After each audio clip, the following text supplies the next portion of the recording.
এক গ্রামে রামনাথ ও নিখিল নামে দুই খুড়তুতো ভাই বাস করত। রামনাথের কাছে একটা ফসল ফলে না এমন জমি ছিল। এই জন্য ওই জমিতে ভালো ফসল হতো না। রামনাথের কাছে ওই জমির কোনো মূল্য ছিল না। একদিন রামনাথের এক বন্ধু প্রকাশ যে শহরের সাথে ওর সাথে দেখা করতে এলো। এই রামনাথ, কি খবর? কি আর খবর, এই ফসল না হওয়া জমিটায় ফসল ফলানোর চেষ্টা করছি। আরে রামনাথ, তুমিও কি এই ফসল না হওয়া জমিতে ফসল ফলানোর চেষ্টা করছো?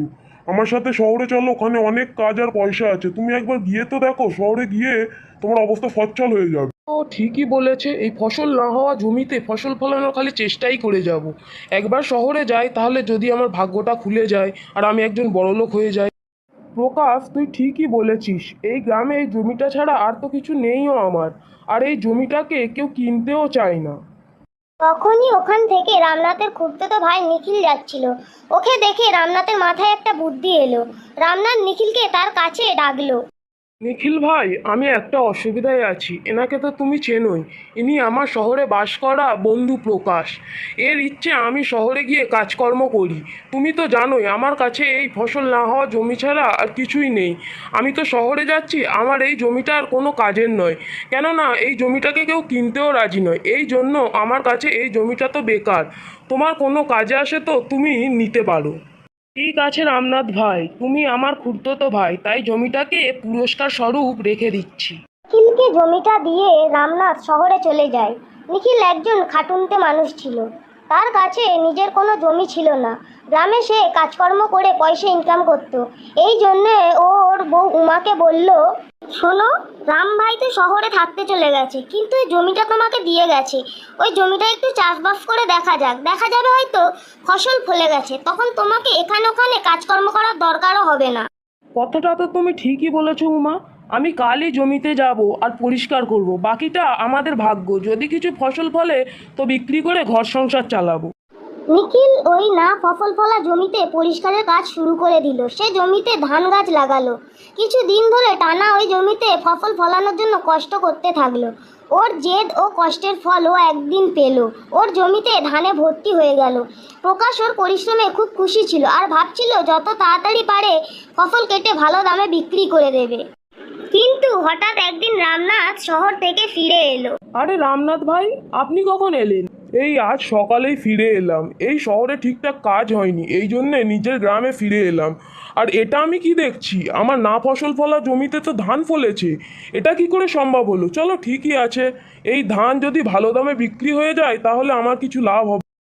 ভাই, আপনি এটা কি বলছেন? এই ফসল আমার, এটা আমি পরিশ্রম করে ফলিয়েছি। আর আপনার জন্য তো এই জমিটা বেকার ছিল যখন আপনি আমাকে এটা দিয়েছিলেন। এরপরে আমি এই জমির উঁচু নিচু মাটিগুলোকে সমতল করলাম, এখন আপনি ধান নিতে চলে এলেন। আমি ধান ফলাতে আমার জমানো টাকাও খরচ করে ফেলেছি। নিখিল ওর সমস্যা নিয়ে পঞ্চায়েতে গেল। দুজনে নিজের নিজের সমস্যা পঞ্চায়েতের সামনে বলল। রামনাথ, দেখো, তুমি তোমার জমিটা বেকার ভেবে নিখিলকে নিজেই দিয়ে গেছো। তোমার শহর যাওয়ার খুব তাড়া ছিল। যদি তুমি জমিটা নিখিলকে না দিয়ে যেতে তাহলে ঠিক ছিল, কিন্তু তুমি ওকে বলে গেলে যে এই জমিটা সব সময়ের জন্য তুমি রেখে দাও। এখন ওই জমিতে নিখিল পরিশ্রম করে ফসল ফলিয়েছে, এই জন্যে তোমার ওই না হওয়া ফসল জমিতে ফসল ভর্তি হয়ে গেছে। এই জন্য ওই জমির মালিকানা এখন নিখিলের। নিখিল খুব খুশি ছিল, কারণ পঞ্চায়েত সঠিক বিচার করে গরিব নিখিলকে ওর অধিকার দিয়েছিল। কিন্তু রামনাথ খুব রেগে গেল। এই নিখিলকে তো আমি দেখে নেব, যদি এই জমি আমার আর না হয় তো কারোর হতে দেবো না। এই পুরো জমিটা নষ্ট করে দাও, আর এই ফসলও নষ্ট করে দাও। এমন করে জমিটাকে নষ্ট করবে যে আজকের পর থেকে এই জমিটা যেন ফসল না ফলে। রামনাথ কিছু গুন্ডাদের পয়সা দিয়ে নিখিলের পরিশ্রম করা ধান ক্ষেত নষ্ট করে দিয়েছিল। পরের দিন নিখিল যখন মাঠে পৌঁছায় তখন নষ্ট হওয়া জমি দেখে কাঁদতে লাগে। কি করতে পারি? সোজা আঙুল দিয়ে যদি ঘি না বের হয় তখন আঙুল বাঁকাতে হয়, আর এই কথা আমার তোকে বোঝানোর ছিল। আর জমিতে অন্য কোনো ফসল ফলবে না, যতই চেষ্টা কর তুই। এই ধান খেতে আর কোনো ফসল ফলাতে পারবি না। এবার এই জমিটাকে নিজের কাছে এই রাখ। রামনাথ ক্ষেত নষ্ট করে ওখান থেকে চলে যায়। নিখিলের সব পরিশ্রম নষ্ট হয়ে গেছিল, আর ওর কিছু করার ছিল না। ও কিছুক্ষণ ওই জমিতেই বসেছিল। তখনই আরে জমির জলে এই ছোট মাছ কোথা থেকে এলো? মনে হয় জলের স্রোতে চলে এসেছে। তখনই নিখিলের মাথায় একটা বুদ্ধি এলো। আমি যদি এই ধান খেতে মাছ চাষ করি তো সব কিছু আগের মতো হয়ে যাবে। হ্যাঁ, এটাই ঠিক হবে। আমি এক্ষুনি গিয়ে উমার সাথে কথা বলি। রামনাথ ভাই এত খারাপ করেছে, আমাদের ওনার থেকে সাবধানে থাকা উচিত। তুমি যে মাছ চাষ করার কথা ভেবেছো সেটা খুবই ভালো, কিন্তু প্রথমে আমাদের প্রধানকে সব কথা জানাতে হবে। যদি উনি রামনাথ ভাইয়ের সাথে কঠিন আচরণ করেন আর রামনাথ ভাই আমাদের জমিটাকে দ্বিতীয়বার খারাপ করার কথা না ভাবে। রামনাথ, নিখিল আমাকে সব কিছু বলে দিয়েছে। তুমি যদি দ্বিতীয়বার জমি নষ্ট করার চেষ্টা করো তো তোমাকে এই গ্রাম থেকে চিরকালের জন্য বের করে দেওয়া হবে। নিখিল, তুমি ধান খেতে মাছ চাষ করার কাজ শুরু করো, আর তোমাকে কেউ বিরক্ত করবে না।